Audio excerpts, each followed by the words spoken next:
Welcome to the Legally Speaking podcast, Legal Tech Talk Uncovered miniseries 2025, sponsored by Clio. We're back with our red mic for a behind-the-scenes series all about legal innovation at Europe's largest legal tech event. So we're granted access to meet some of the greatest speakers, sponsors, brands in the whole legal tech world. We've got 300 speakers with over 70 sessions with over 4,000 attendees from all across the globe, hitting us here over the next 2 days at Legal Tech Talk live in London. From AI to access to justice to smart compliance, you name it, we're covering it all. This isn't just another conversation or another conference, it's a blueprint for community and transformation. So buckle up, we're speaking with some incredible people about policy change makers, legal innovation, and so much more. Over and out. Welcome to the Legally Speaking podcast, recording live at Legal Tech Talk. We have a returning guest, name, title, and organization. Hi, Rob. It's Mia. It's Mia, back again. Back again. Here. And it's good to have you with us. Tell us about Mia. What have you been getting up to since we last had you on the show? I've been spreading the word of Legal Design Summit, and my latest epiphany is that it's such a neutral space, because it is nonprofit, that it's a space where people can actually meet as individuals, so they don't have to represent anyone or anything. Yeah. Which creates a whole nother space for connection. So when I'm meeting people and I'm like, whoa, this is a brilliant mind that I would really want to have in Helsinki. I'm not selling them tickets because the tickets are free so that everyone can travel. It's already expensive to travel.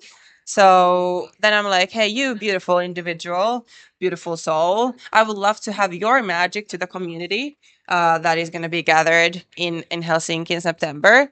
And only because you are who you are, we want you to be there. And I want other individuals meet you. Ah, well, that's very kind of you. And for people, like, you're an expert on legal design, and you did a really good analogy when we were speaking before of, like, what's the difference between legal tech? Obviously, we're at the largest European legal tech conference, and legal design. They're intertwined, and I think legal design and legal tech are two sub-themes of legal innovation and legal transformation. And the design hugs the whole tech. I think I said this last time as well. And the more we can come from iterative mindsets, the more we can come from meeting human to human, and the more we can come from knowing ourselves and navigating our inner worlds, the better we can meet in legal tech, the better we can adopt different tools and create collaboration and co-creation. Absolutely. And collaboration is domination. You've had a session here at Legal Tech Talk. I think you did last year as well, but what's your one been on this year? And tell us about your session. So I was talking in a panel about legal innovators' mindset. So we were talking about the deeper meaning of what innovation and mindset is and the definitions of them. It was a very philosophical panel, I think, less practic. And yeah, we jumped into the mindset part and really thought about collaboration. And also, mindset is the lens through which you see the world, right? Yep. And if you don't know yourself, how can you recognize your mindset? And we're all talking about mindset here in the conference, but a lot of people could benefit from sitting with themselves as well and asking questions like, who am I? And what do I want to do? And like, what are my interests? What are my behavioral patterns? What are my thought patterns? How do I navigate in this or that situation? That's an inner dialogue. And I think inner dialogue is needed when you use tools like AI, because that's what it's actually about. If you're chatting with the AI, it's a dialogue. And the better you're at your inner dialogue, the more you have space within yourself, the better you can navigate with the AI. Love it. I love how you always be able to articulate all these things so well. Okay, you were here last year. Fast forward this year, what surprised you most about Legal Tech Talk 2025? I see Bradley had decided not to have any keynotes. So mostly there's been only panels. Yep. I did not know that, but it was a surprising element. And the more I sat and sit down listening to the panels, I really wanted to give my time to the people's knowledge this time. You choose your battle, you can network a lot, and then you miss all the sessions. But I chose to sit as much as possible with my iPad and drawing all the notes and being creative in the front row, listening to people's beautiful knowledge. And I think I said this one as last time as well. It's jamming, and now today the jamming came into being because we had like people sitting. Of course, they've done their preparation sessions, but they create something in the moment. Yeah. And if you really focus, you sit down and you really listen. It's a very beautiful orchestra that is happening there. And those people are also having fun in the moment. So it's a co-creation. Yeah.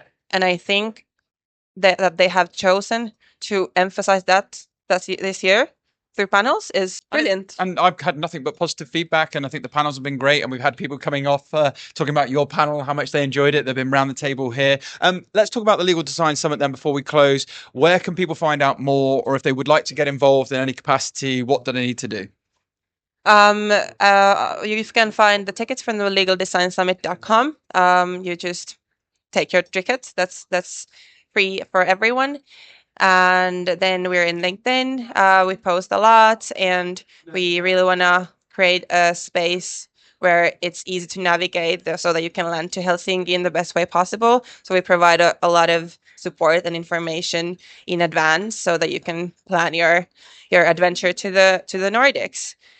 And on last note, I really want to say what I was surprised about is the reset room here at the summit. Yep. I live for mindfulness and spiritual awareness and groundedness. And I can say that room, like, I want to have a reset room in every conference I go to. Yeah. I did a 1 hour hypnotherapy session, landed fully, and after that went to the panel session. This is a very holistic conference, and I really raise my hat for that. Well said. And it's been a pleasure having you back on the show doing this. Wishing you lots of continued success with everything you're doing, and indeed the Legal Design Summit. For now, from all of us, over and out. And that's a wrap for our Legal Tech Talk Uncovered mini-series 2025. From our Legally on the Move series earlier in the year in Dubai and Ibiza to the buzzing halls of London, this year's journey has been nothing short of electric. Over 20 plus episodes were recorded at Legal Tech Talk Live. We roamed the floor with our signature Red mics, sat down with innovators, disruptors and future shapers, dug into AI, access to justice, pricing, leadership, culture and what law could and should look like by 2030. We heard from GCs, law firm founders, technologists, academics, students, and even industry leaders, all united in one thing: a belief that the future of law is something we can build together. A huge thank you to the Legal Tech Talk team for having us back as a proud returning media partner, and to our sponsor Clio for empowering the conversations that matter. And the journey doesn't stop here. Next up, we're taking the Red Mics to ClioCon in Boston later in the year for our next mini-series. Plus, keep your eyes and ears open. We've got more pop-up content planned to surprise and delight you alongside our weekly shows, because innovation doesn't happen in a conference hall, it happens when the ideas leave the room. So here's my challenge to you, the legal community. What's one change you'll make after hearing these stories today? Until next time, keep inspiring legal minds and transforming legal futures. Over and out.